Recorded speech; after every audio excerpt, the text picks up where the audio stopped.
Šta, šta bi rekao za ovaj drugi film?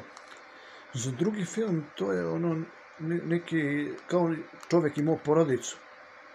Imao porodicu i on je bio ovaj automehaničar. A žena mu bila zaposlena u bolnici, radila kao ova čistačica. I njemu ovo pukne mu brak. Prvo žena mu, on imao 2 dece sa tom ženom. I prvo mu žena ode sa nekim čičom, neki ćelavi čič. I on prećuti ženi, to prećuti. I onda se ovo radi kao retrospektiva. Prvo ode sa tim čičom bila u vezi. Pa bila još u vezi s nekim istetoviranim, neki vozač neki. Žena mu neka plavuša, neka jaka ženska. I šta on uradi? On uradi, otme tog čiču i pred decom ga ubije. Ubije njega, i ženu ubije.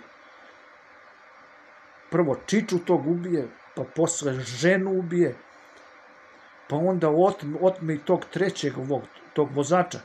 I taj vozač uspe da pobegne i onda ispadne frka i jedno dete njega ubije, tog čoveka, tog oca. I tako se završava priča. Znači, ovo sumrak porodice, to je ovo kao neki sumrak ovog porodice. On se muči čovek, on ima 2 dece. On ima 2 dece i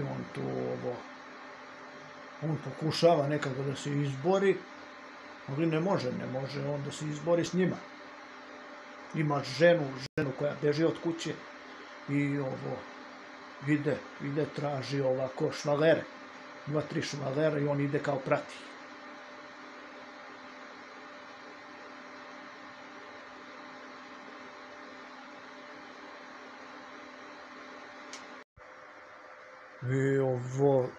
Pa i to je neki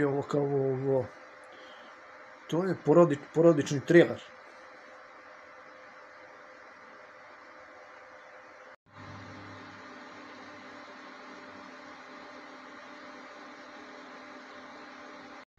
To mu je žena. To ono žena, dobra mu žena. Žena mu dobra, zgodna, viš.